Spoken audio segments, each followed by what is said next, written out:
지금 이 당시 상황이 제일 중요하게 우리 기억해야 할 것이 88 올림픽을 두 해 앞둔 상황에 있었어요. 그래서 외국의 기자들이 많이 왔습니다.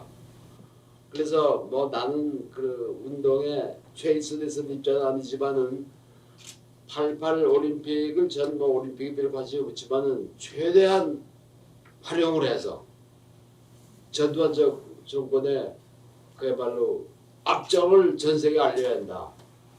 이런 생각이 있었어요. 그러니까 우리가 들어가 있는 분들 고생하는 건 하는 거고 밖에서 이것을 전 세계에 알려야 한다. 그러면은 외국 기자들을 우리가 피하지 말고 만나자. 당시에는 외국 기자하고 만나는 것 자체가 이게 범죄입니다. 이 지구상에 이런 게 없어요. 외국 기자하고 만나는 것이 주목돼야 되는 거예요. 그러니까 보통 현명한 사람은 외국 기자가 오면은 피하는 겁니다. 지금도 뭐 그런 게 좀 남아있지만은 당시에는 굉장히 심했어요. 그래서 가능한 한 우리는 기자를 만나자. 그래서 그것이 과연 이 저 두 분들 그 형조 가인분들의 보고에 비해서는 뭐 정말 뭐 큰 보답이 될지 어떨지 모르지만 그 우리의 그 언론 상황을 전 세계에 알리는 데는 큰 기여를 했다 봅니다. 이 보도심 사건이. 그래서 그 이후에 이제 여러 가지 그 한겨레 신문 창에도 좀 영향을 주지 않았는가 저는 그렇게 봅니다. 예, 그러면 요 이야기에서 우리 그 감옥에 계셨던 이부영 선생님께서는 당시에 사실 제 그 1987 영화를 보면 이부영 선생님 나오잖아요. 거기서 이제 굉장한 특종을 하게 되는 사실은 그 현직에 있을 때 특종을 하지 못하시고 감옥에서 특종을 하신 그런 경험이 있는데 이부영 선생님은 이 이야기를 언제 들으셨어요? 사실은 뭐 저나 뭐 성유보 세상 떠난 성유보 씨나 이런 사람들이 동아일보에서 노조 만들 때도 그랬고 12.4 자유언론 실천선언 할 때도 꽤 한 사람은 동아노조의 조직부장이고 저는 동아노조의 섭외부장이었어요. 내외를 이렇게 서로 담당을 했었는데 뭐 대학도 동기고 동아일보도 같이 들어가서 같이 쫓겨났고 뭐 그런 그 참 뭐랄까 인생을 같이 살다시피 한 친구인데 저는 그때 이 75년 자유언론 실천 선언할 때 그 동아 노조 운동 그리고 동아 기자 협회 분회 거기에 또 대변인을 했어요. 그러다 보니까 기자면서 취재 대상이 됐던 거예요. 외국 언론들이 그렇게 많이 찾아왔어요. 외국 기자들이. 그때 그 동아일보 사태를 맞으면서 유신 체제 박정희 정권이 만든 게 형법 104조 2항이라는 게 있습니다. 뭐냐면 국가 모독죄라는 거였어요. 외신에 대해서 특히 밖에서 오는 그 외국 특파원에 대해서 대한민국 국민이 만나가지고 대통령이나 유신 체제를 비판하는 거를 범죄로 다뤘어요. 그걸 국가 모독죄라는 이름을 붙여서 처벌을 했던 겁니다. 그게 아마 전두환 정권 때까지 그 형법 104조 2항이라는 게 남아 있었어요. 그래서 외국 기자, 외신 기자를 만나는 것 자체를 범죄시했던 거예요. 잘 만날 수가 없었어요. 제가 75년에 동아 사태 이후에 청우회라는 사건으로 성유보 저와 같이 구속이 됐었는데 국가보안법, 방공법, 긴급조치 바로 이 국가모독죄 형법 104조 2항까지 겹쳐서 구속이 됐었어요. 그래서 그 외신 기자를 만난다는 게 얼마나 위험한 거를 저는 바로 체험을 한 사람이에요. 그리고 이제 이 박정희 죽던 그 전에 그 교도소 살이하고 나와서 자꾸 절더러 동아투이 사람들이 또 감옥 가면 안 되니까 당분간 자중자애하라 이래가지고 동아트윗 사람들이 한꺼번에 10명이 민족민주 언론 사건이라는 걸로 그 유신 체제 말기에 구속이 된 적이 있었어요. 저는 그 옥뒷바라지를 하면서 그때는 감옥을 안 갔는데 그 이 박정희가 죽으면서 또 그 최규하로 대통령 자리를 넘겼잖아요. 장충동 체육관에서 그 대통령 그때 또 뽑았잖아요. 그렇게 이제 그걸 반대했다가 감옥에 또 갔었는데 감옥복은 좀 많은 편이에요. 그러고 이제 이 삼천교육 받고 그러고 나왔는데 80년대 초에 나오니까 마치 암흑 속 같았어요. 전두환 초기에 그 광주 학살의 그 기억이 온통 우리 사회를 짓누르고 있을 때 아닙니까? 언협 초기에는 저도 관여를 했어요. 근데 저는 민통련 일을 하다 보니까 그 일은 신홍범 선생이나 그 성유보 씨가 이제 주로 하고 저는 그냥 뭐 이렇게 그 언협을 만드는 과정에 좀 뒤에서 관여를 하고 저는 그때 이제 이 민주헌법 쟁취 운동을 시작을 했습니다. 85년 그때부터 그쪽만 해도 지역서부터 해 올라오느라고 거의 뭐 수배 상태로 일을 하다시피 했는데 그때 저는 그 민주헌법 쟁취 운동을 하는 과정에 이 저 보도 지침 그 준비가 되고 있는 걸 들었어요. 저게 폭탄이구나 그야말로. 저거 했단 또 몇 사람 가서 또 줄이대 안기겠구나. 그러다가 제가 그 수배당에서 그 5.3 인천 민주항쟁에 배후 조정을 했다는 혐의로 수배를 당하다가 바로 여길 끌려왔어요. 여기 500m실에서 조사를 받고 영등포 교도소에 수감이 됐는데 저를 어떻게 하다 보니까 그 여자 죄수들 갇혀 있던 데를 비워서 그 사람들을 의정부 교도소 다 보내고 여자들을 저를 그 여사에다 가둬놨다고. 근데 그 여사라는 거는 교도소 안에 또 담을 또 만들어서 담 안에 또 담 속에 있는 거예요. 이중의 담 속에. 근데 그 87년 1월 중순쯤 됐는데 여기 남영동 대공수사단 경찰관 2명이 수사관 2명이 그리로 들어온 거예요. 제가 혼자 갇혀 있는데 저 옆방에 따로 떨어져서 갇혀 있는데 그 사람들이 들어왔는데 이 사람들이 밤새도록 잠을 안 자고 찬송가를 부르거나 울고 앉았는 거예요. 이런 겁니다.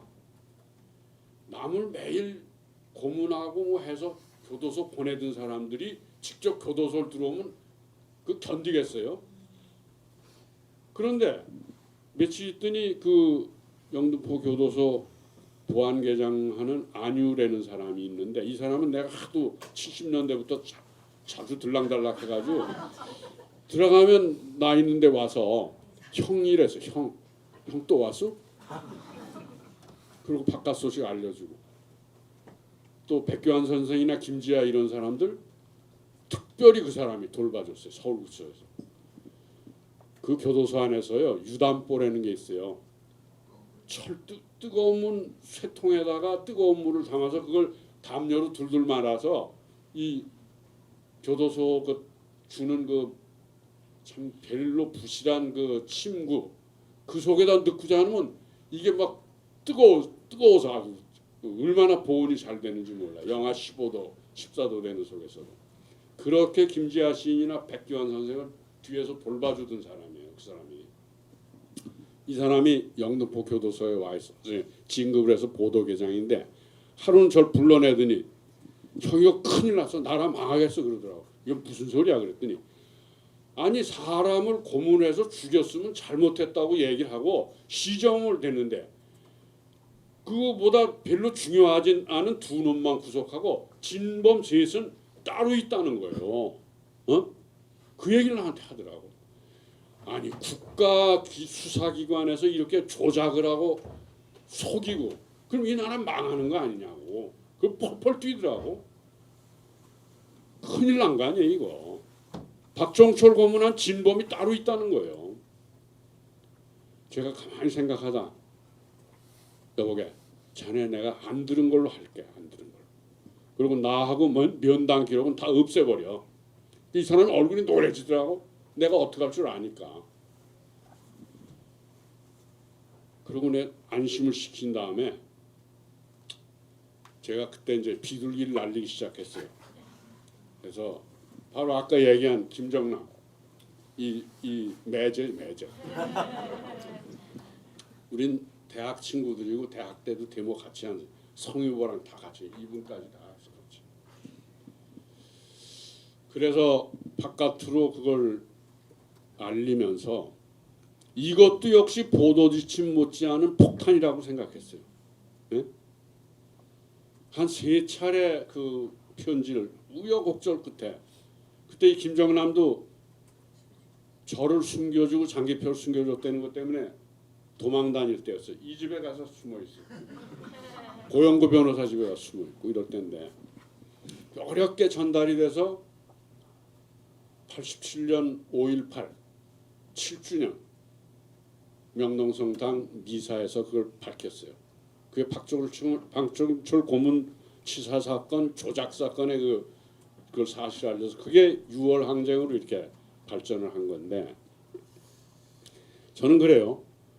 보도지침 사건이 폭로되면서 언론이 통제하기 어렵게 된 거예요. 그런데 박종철 고문치사 조작 사건까지 보도되면서 언론에 막 터져 나가기 시작한 거예요. 저는 그래서 보도지침 사건과 박종철 고문치사 은폐 조작 사건이 함께 연결되면서 그것이 6월 항쟁으로 발전된 거라고 봅니다. 근데 사실 그 보도지침 내지 이제 그 박종철 고문치사 사건이 제가 감옥에 있는 동안에 이제 알고 사실 그 기자를 했던 사람은 그 감이 있잖아요. 이게 나가서 성공을 하면은 이제 전두환 정권은 막바지에 이를 것이다라는 감이 있었는데 모든 게 잘 되라는 법이 없잖아요. 그 왜 저라고 겁이 안 나겠어요? 어디 도망갈 데도 없잖아 거기서. 일은 저질러 놓고 야 이것도 잘못돼서 또 그 남영동 끌려가는 거 아닌가. 거의 이번에 가면 걔네들이 날 가만 놔두진 않을 거다. 뭐 이런 생각을 했는데 에라 내질러 버린 거 될 때도 되지. 그러고 이제 그 다음엔 됐는데 정말 그 5.18 때 그게 폭로가 되고 보도지침은 그 전에 막 해서 감옥살이 이제 들어오기도 했는데 언론이 슬슬 이 고삐에서 풀리기 시작한 거예요. 그 5.18 그게 나니까 그냥 팍 터져버린 거지.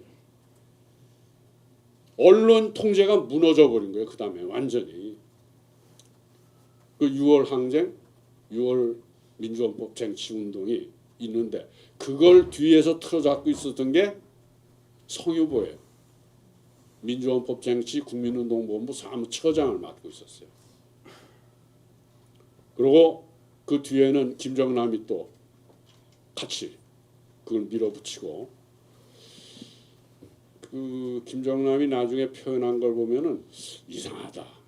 왜 어떻게 그때 보도지침 사건이 성공적으로 터지고 이부영이가 또 영등포 교도소에 가서 안유 보안계장을 만나고 이게 신의 오묘한 손길이 움직인 것이다. 이렇게 또 어디다 글을 써놨어요. 그렇게 써놓으니까 그게 맞는 것 같기도 하더라고요. 다시 또 군사정권의 그 하수인인 사실은 같은 군사정권의 당사자가 대통령이 되는 그런 상황에서 국민들의 분노와 허탈감이 굉장히 컸습니다. 그리고 그 배경에 많은 국민들이 신문을 두었습니다. 그래서 국민의 손으로 우리 신문을 갖자라는 이야기들이 나오기 시작했고요. 그 이전부터 선생님들께서는 저 민원연에서 만든 말지 등을 통해서 우리가 제대로 된 언론을 가져야 한다라는 이야기가 있었기 때문에 새 신문을 만들어 보자라는 움직임이 본격적으로 됐고요. 그 한겨레 창간을 사실은 말은 누구든지 할 수 있습니다. 만들어야 된다, 만들어 보자, 뭐 이런 얘기는 다 할 수 있는데 신문을 만든다는 게 진짜 어마어마한 자본이 필요한 우리 그 국민의 손으로 손으로 할 수 있는 수준의 일이 저는 아니었다라고 그때는 생각을 했어요. 이게 과연 될까라고 생각을 했었는데 그것을 실제로 이끌어내신 현실화시키는 과정에서 그 돈 문제, 사람 문제, 그리고 실제로 신문을 만들어내는 그 모든 문제를 같이 해결. 선생님 뭐 내가 한 거 아니야 자꾸 그러시는데 해결했던 가장 큰 당사자셨다고 생각을 합니다. 한겨레 창간에 대해서 이야기를 들어보겠습니다.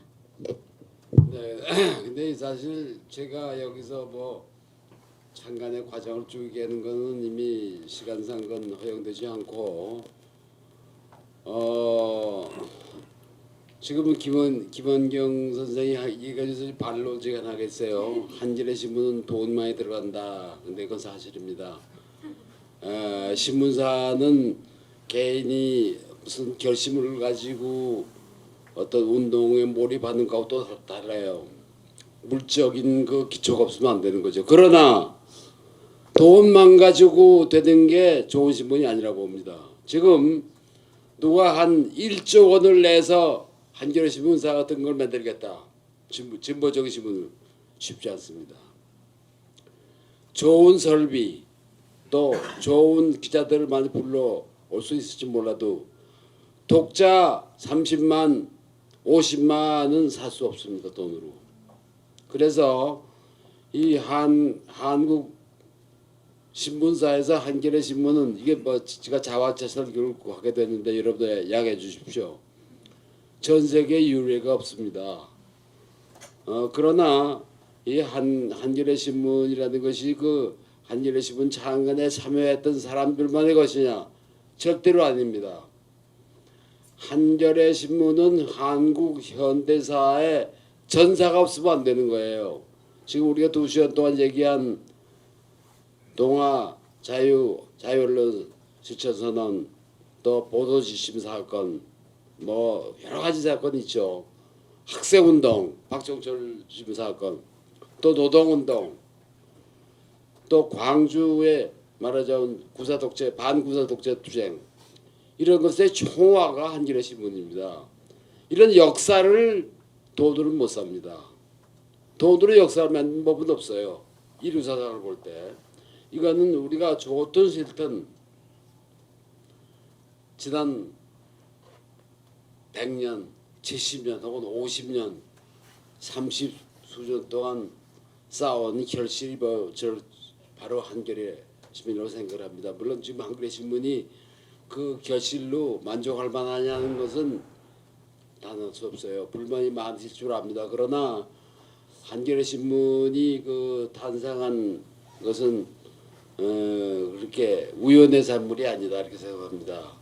또 국민들이 주주들이 돈을 많이 내줘서 했지만 돈만 가지고 되는 게 아니다 이렇게 봅니다. 최근에 제가 일본에 가서 일본에 좀 진보적인 기자들하고 이렇게 얘기를 나눠봤는데 이 사람들도 신문에 일본이 언론 자유가 있다고 그러지만 거기 종사한 사람들은 굉장히 불만이 많아요. 그래서 한국의 한겨레 신문사 같은 걸 한번 만들고 싶은데 좀 조언을 해달라고 그래서 저는 그랬습니다. 좀 겸손한 표현을 했죠. 시운.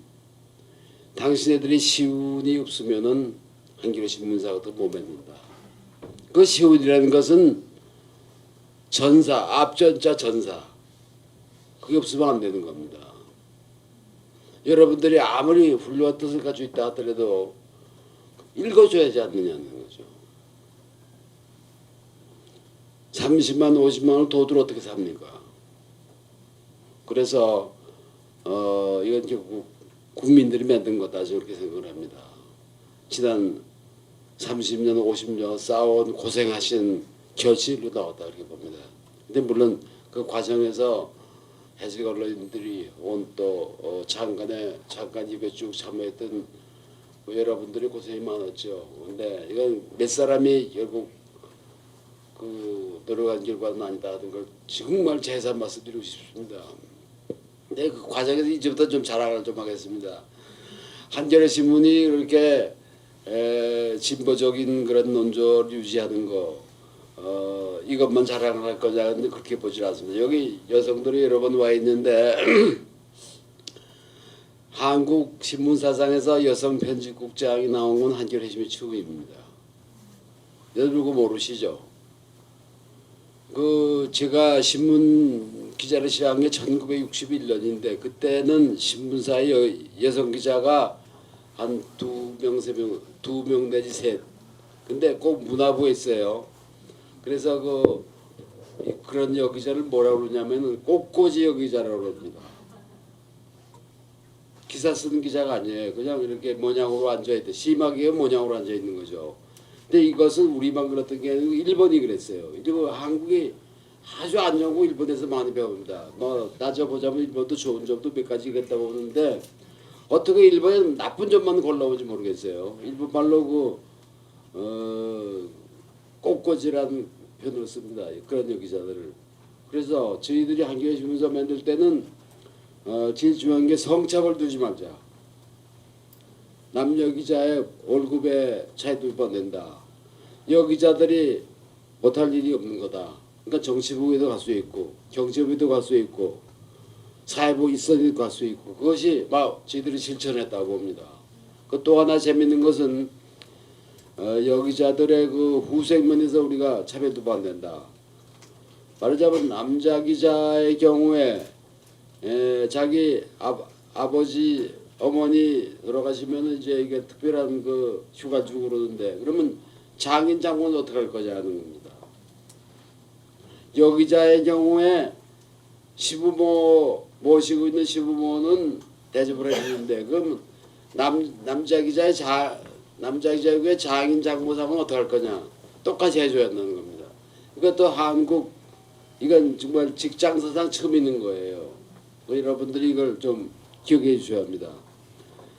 그 밖에 신입 기자의 자격에 학력을 철폐한다. 이건 부분적으로 다른 데 있었지만 이건 전면적으로 시작이 한겨레 신문입니다.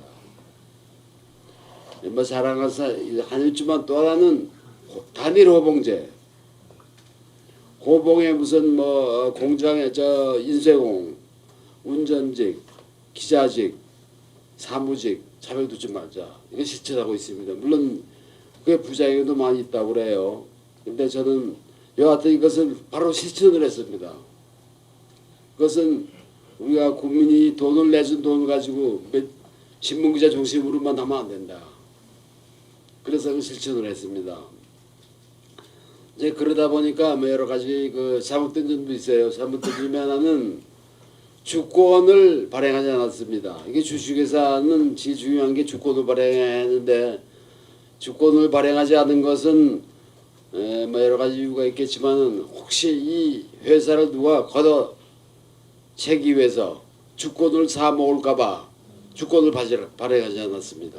그래서 그러다 보니까 어떤 경우가 나오면 배당금을 못 줬어요. 그러니까 배당금 안 주려고 주권을 발행하지 않는다 이런 말도 들고 있습니다. 그건 뭐 일면에 거기 사실하고 부합된 도 있지만 그런 건 전혀 아니었습니다. 여러분들이 양해해 주시기 바랍니다. 이게 자랑하려고 하니까 네 가지만 하고 말아야겠습니다. 한이 없어요. 시간도 되고 그래서 이 정도만 자랑을 하고 그치겠습니다.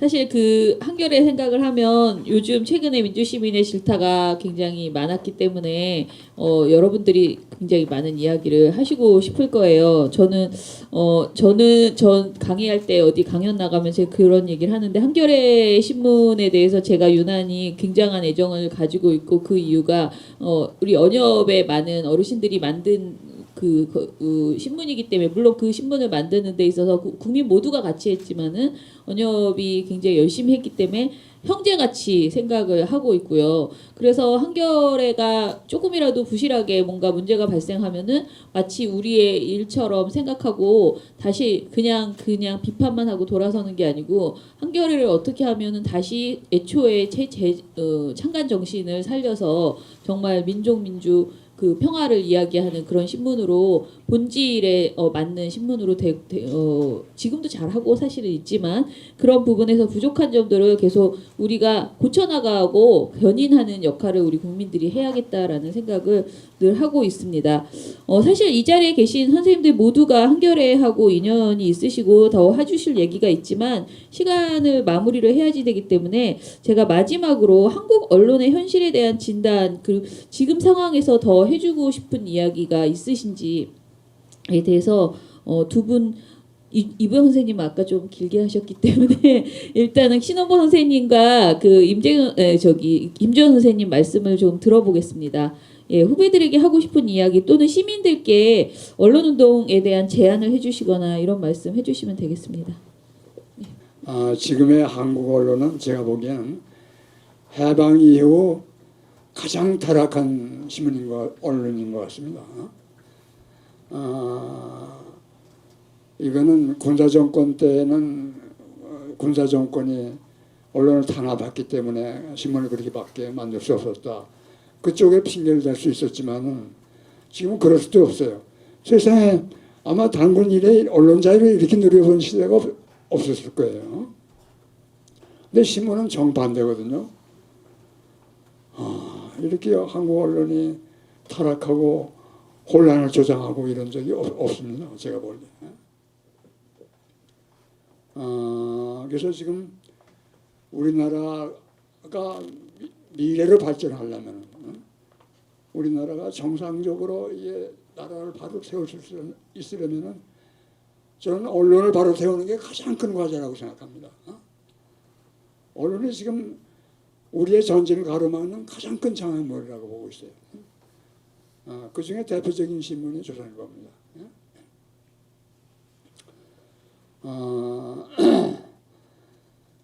그래서 그러면 이런 언론을 어떻게 바로잡아야 되나?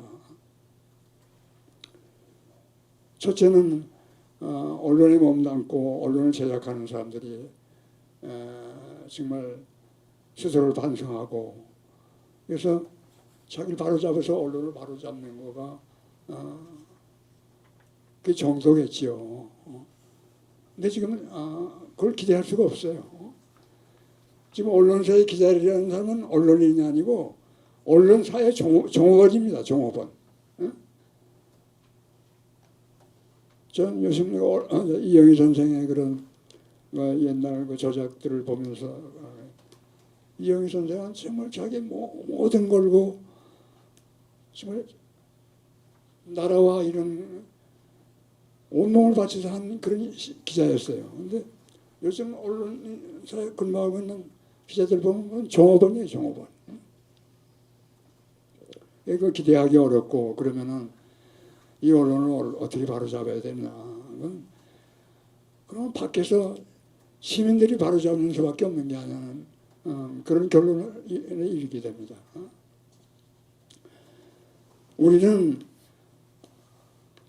음식을 먹을 때 몸에 해로운 음식은 먹지 않잖아요. 가려서 먹게 되잖아요.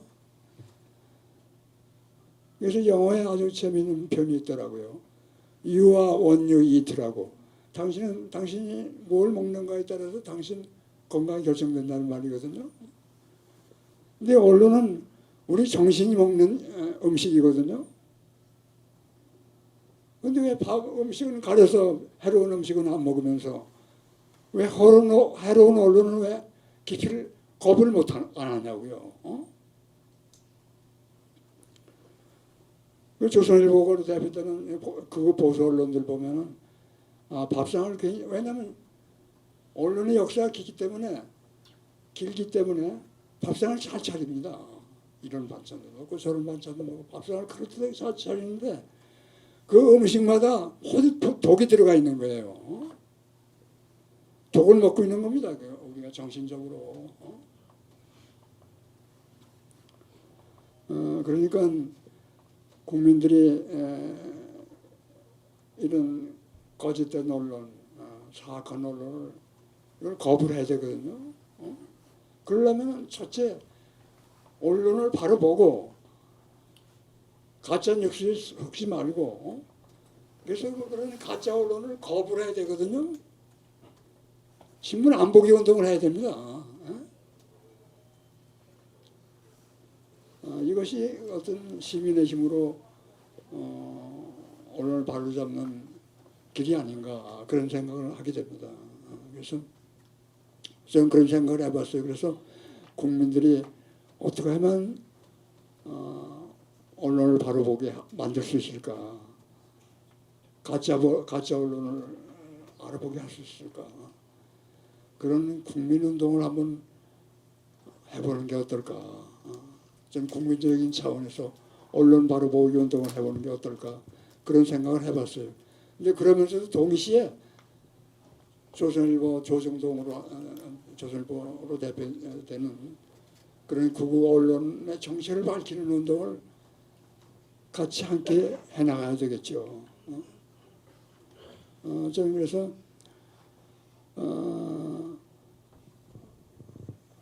미디어는 메시지라고 그 마샬 맥루한이 했다는 말이 있는데 저는 그 말이 옳다고 봅니다. 모든 미디어는 메시지예요. 아무리 작은 미디어도 정말 메시지를 담겨서 메시지를 보내는 겁니다. 그런 나쁜 메시지를 오래 접하면은 사람이 정신이 병들게 돼 있어요. 지금의 언론 상황에 대해서 우리가 좀 뭘 해야 될까? 지금 구민운동을 벌이자라고 하셨는데요. 조금 더 아이디어를 주세요. 예, 일단 그 말씀을 하시기 전에 아까 저 보도체험 사건 중에서 이제 결론적으로 말씀드리면은 그것이 어떻게 된지를 갖다가 좀 말씀드려요. 재판을 세 사람에 대한 재판을 받았고 거기에는 우리 돌아가신 조영래 변호사님을 비롯해서 인권 변호사들이 대거 참여하셔가지고 재판을 해주셨고요. 제가 이 얘기를 드리려고 하는 거는 당시에 민주화 운동을 했던 분들의 재판을 맡아가지고 재판을 하신 변호사분들의 말씀은 거의 모든 재판에서 다 패소를 했는데 이 보도심만 유일하게 승소한 재판이라고 얘기를 합니다. 근데 죄송하게도 승소한 것이 무려 9년이나 걸렸고 그리고 전두환 정권 때 시작해서 정권이 세 번인가 바뀐 거야. 김영삼 정부 때니까 그때에 가서야 재판이 끝났다라는 점. 그리고 그 과정에서 고생해 주신 우리 인권 변호사님께를 다시 한번 이 자리를 빌어서 감사를 드립니다. 언론개혁 운동에 대한 이야기들은 뭐 최근 들어 다시 나오는 것 같습니다. 저도 1998년도에 신문사를 그만두고 언론개혁 시민연대를 만들어서 그때 사무총장을 맡아가지고 언론운동을 했었고요. 그때부터 이제 쭉 나온 것이 방송개혁이냐 신문개혁이나 뭐 신문법 방송법 그런 쪽에 대한 것들을 수십 차례 같이 현업언론인 특히 언론노조와 같은 팀을 꾸려서 같이 논의하고 그리고 제도를 만들어내고 여러 가지 노력을 해왔습니다. 물론 그걸 통해서 제도적으로 정비된 부분이 있는 건 사실입니다. 그런데 그런 부분들이 특히 아직도 변화해야 될 부분들이 상당히 많이 있고 또 하나 분명히 나온 것은 지금 현재로서는 신문이나 방송 같은 주류 매체 또는 기존 매체와는 달리 미디어 환경이 엄청나게 많이 변화했기 때문에 언론 운동도 그런 추세에 맞춰서 좀 변화시킬 필요가 있다라는 생각을 합니다. 물론 현재 특히 이 미디어 환경이 변화에 따라서 문제가 가장 심각하게 된 것은 아마 제가 생각할 때는 이명박 정부 시절에 종편 채널을 뭐 4개나 그냥 다 허용해주고 그것도 신문과 같이 겸용을 허용해 준 데 가장 커다란 문제점이 있지 않았나라는 생각이 들고 그 종편이 어렵고 돈도 별로 없고 사람들 신경을 많이 끌려고 하다 보니까 나온 곳이 소위 말해서 이상한 패널들을 모아놓고 막말을 일삼는 그런 것들이 지금까지도 계속 폐해를 주고 있고 또 그런 것들이 사람들이 눈길을 많이 잡다 보니까 뭐까지 나오냐면은 지상파 방송이라는 뭐 공영방송도 그렇게 따라가는 추세가 좀 있는 것 같고, 더 우려되는 부분은 이제 거기에다가 유튜브 채널에서는 종편보다 더 심한 막말을 통해 가지고, 특히 옛날에 막말을 일삼던 그 종편의 패널들이 이제 자기 종편 채널을 가지고 거기다 또 막말을 퍼붓는 그러한 그 악순환이 뭐 지속되는 그런 사례가 있다고 생각을 하고요. 또 인터넷 뭐 종이신문이나 그런 거 매체들은 특별히 많이 영향력이 과거에 비해서 그렇게 크다고 생각하지는 않습니다. 종이신문에 1997년이나 98년 정도까지만 하더라도 그때는 언론 권력이라는 말이 상당히 유행을 했습니다. 언론 권력이라는 것은 그때만 하더라도 신문사 사주들이 모여가지고 대통령 뽑으면 됐지, 뭐 국민투표까지 할 필요가 뭐가 있느냐 할 정도로 언론사들의 권력, 언론 권력이 엄청나게 힘을 발휘하던 시절이었어요.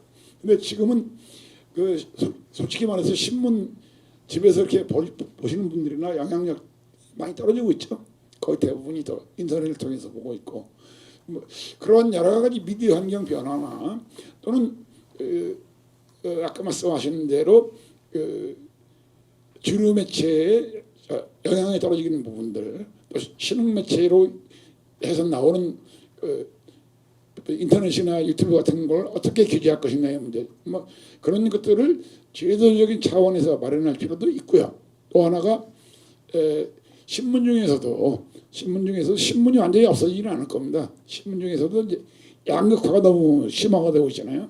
지역 신문하고 중앙신문하고도 차이가 많이 나고, 중앙신문사 중에서도 몇 개 신문사가 가장 많은 발행 부수를 차지하고 다른 부수는 발행을 적게 차지하고 하는 그런 부분들이 있고, 또 하나는 그런 것들을 어떻게 이제 균형 있게 만들어주느냐의 부분에서 지원의 부분도 또 있습니다. 지원의 뭐 신문이 완전히 사라진 매체는 아니니까 그건 신문을 어떻게 지원해 가지고 어떤 방식으로 올바른 방향으로 가져갈 것인가의 제도적인 차원의 문제, 그건 어떤 필요하다고 생각하고 있고요.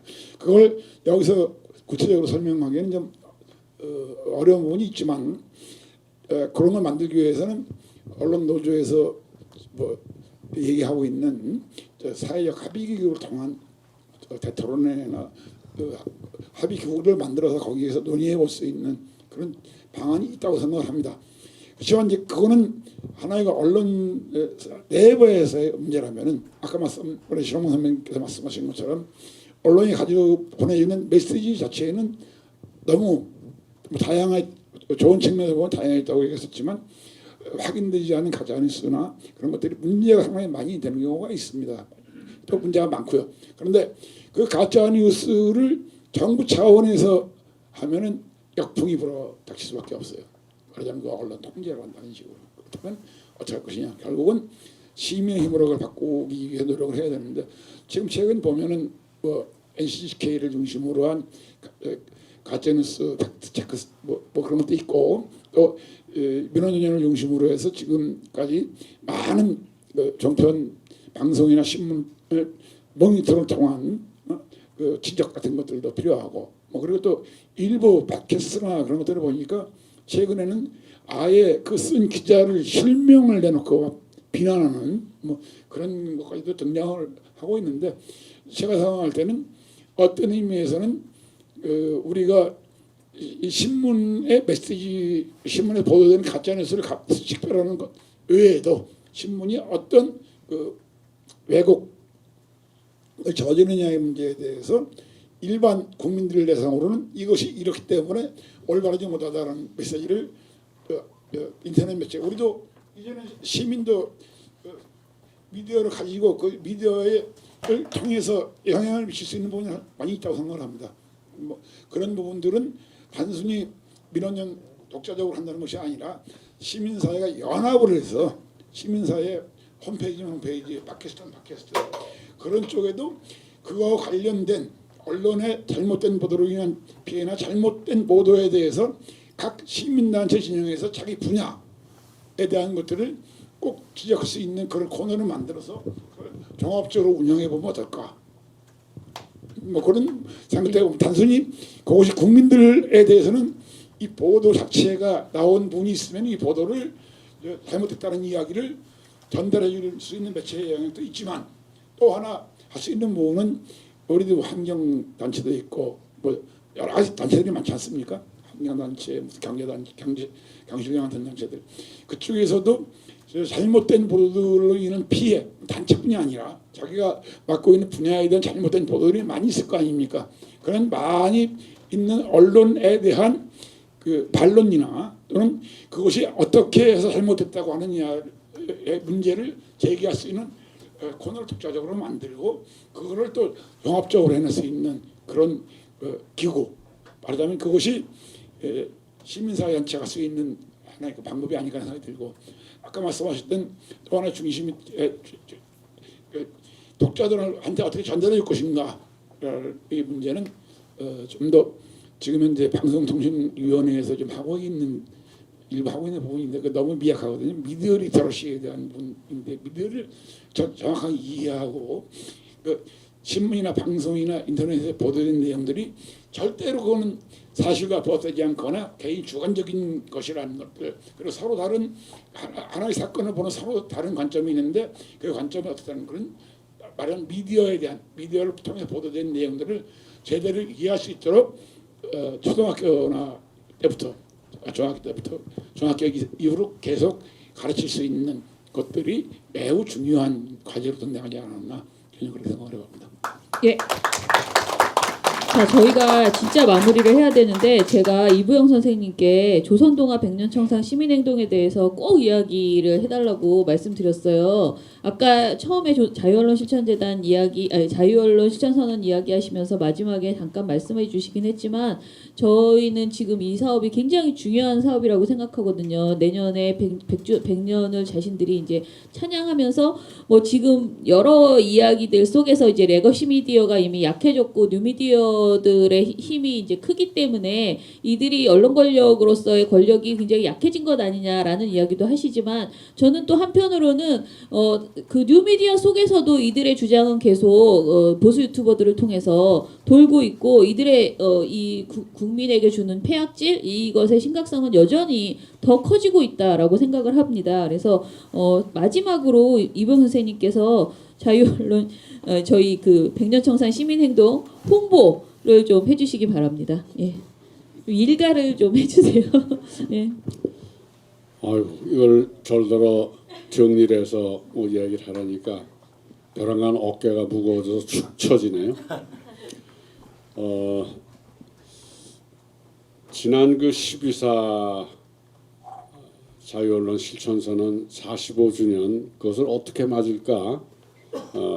그 언론노조 그리고 자유언론 실천재단 이런 데를 통해서 그 뭐 민원연하고 같이들 고민들을 했어요.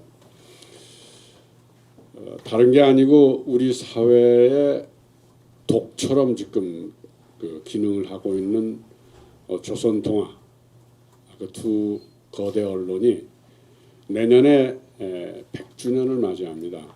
뭐 여러분들도 언론사를 조금 이렇게 공부하신 분들은 아시겠지만 조선동아가 창간이 된 거는 3.1운동의 그 거센 조선민중의 저항을 어떤 방식으로 속이고 달래고 할까 뭐 이런 것이 일제의 문화 통치, 자치 뭐 통치 뭐 이런 그 기능에 부합하도록 만들어진 것이 동아조선의 창간이었습니다.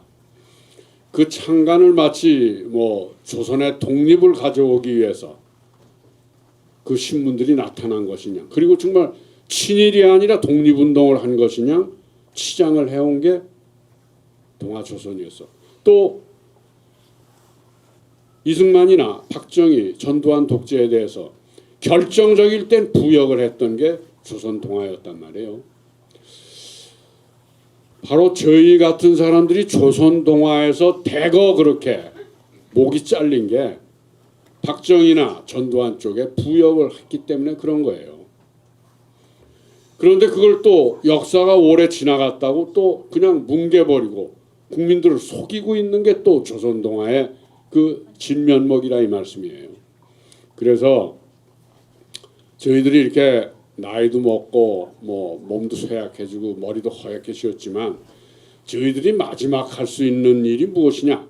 바로 조선동아의 거짓과 배신의 100년 이런 것을 널리 알리고 그리고 그런 걸 통해서 국민들이 올바른 언론의 자세가 어떤 것인가를 좀 알게 하도록 하는 일이 아닌가 싶어서 지난 12.4 자유언론 실천 선언 45주년을 맞이해서 창립된 것이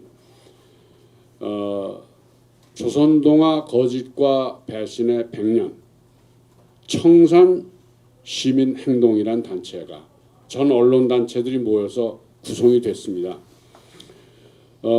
그걸 먼저 시작하고 실천한 게 지난 10월 24일 날 동아일보에서 출발해서 조선일보 그리고 프레스센터까지 삼보일배를 통해서 그 선언을 했어요.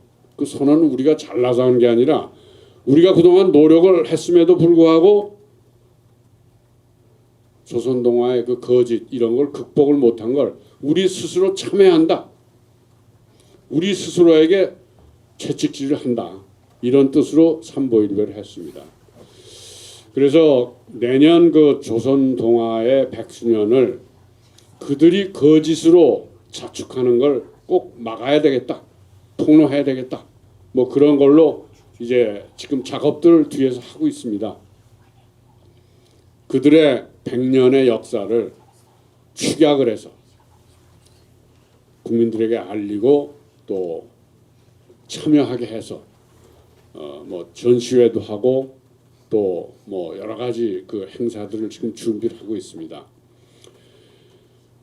저희들이 이런 걸 해야 되는 건 물론 저희들이 언론인으로서 뭐 이것이 저희들의 임무라고 생각하기 때문에도 그렇지만 지금 조선동아 중앙 저런 극악한 그 언론의 독 같은 것이 우리들에게 어떤 그 일을 해악을 끼치고 있는가를 알리기 위해서 그렇습니다. 아까도 제가 조금 설명을 했지만 지금 이 남북한 분단을 둘러싼 한반도, 동아시아에서 일어나고 있는 큰 변화. 이건 뭐 동아시아뿐만 아니라 세계적인 변화라고 보여집니다.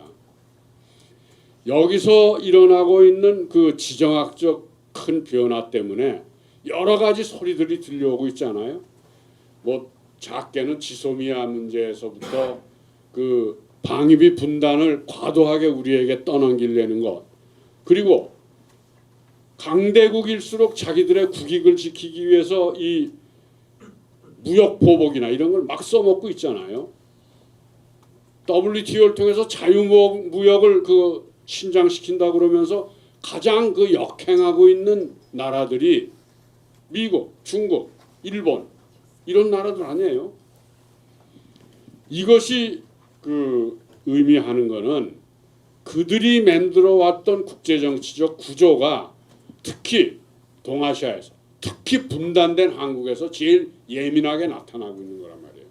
기본 구조, 기존의 구조가 깨져나가고 있는 소리거든요.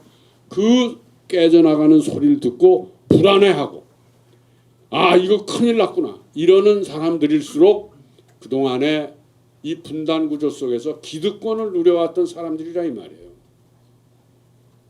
그런데 아마 이런 소리는 우리 사회 일각에서 지금 꾸준히 나오고 있다고 봅니다. 그 소리는 한반도 분단이 깨져나가는 소리고 분단의 기득권 구조가 깨져나가는 소리이기 때문에 그걸 불안해할 게 아니라 이것을 우리가 능동적으로 그걸 어떻게 바꿔나갈 수 있느냐. 남북이 화해하고 협력해서 이 한반도에서 분단 때문에 고통당하던 쪽에서 그걸 자율구조로 자율공간으로 만들어 나갈 필요가 있다. 이런 깨달음이 필요가 있다. 이것의 시작이 언론개혁에서부터 시작되는 것이다. 마치 조중동이 이것이 불안하다. 어떻게든지 이 구조가 변화가 일어나지 않도록 유지해야 된다. 라고 국민들을 속이고 잘못 오도하고 있다 이 말이죠. 이것이 바로 언론개혁운동의 필요성입니다. 검찰개혁도 필요합니다. 정치개혁도 필요하고 선거법 개정도 필요합니다. 그거에 앞서 가장 본질적인 게 언론개혁이다. 조중동을 바꿔나가는 일이다.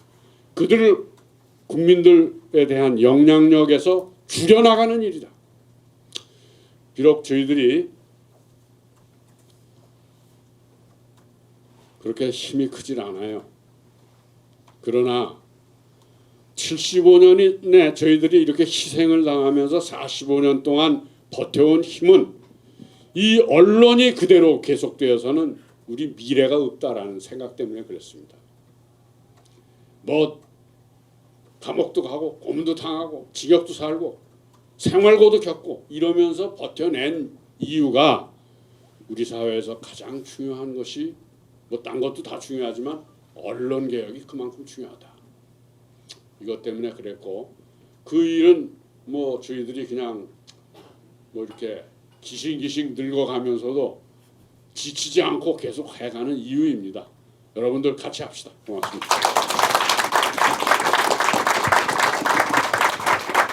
네, 마무리하겠습니다. 사실 이곳에 오늘 와서 저도 조금 일찍 와서 이렇게 우리 회원하고 활동가하고 5층도 가보고 다시 한번 이렇게 돌아봤어요. 우리 이 민주화 과정에서 사실 언론은 저는 늘 죄인이라고 생각합니다.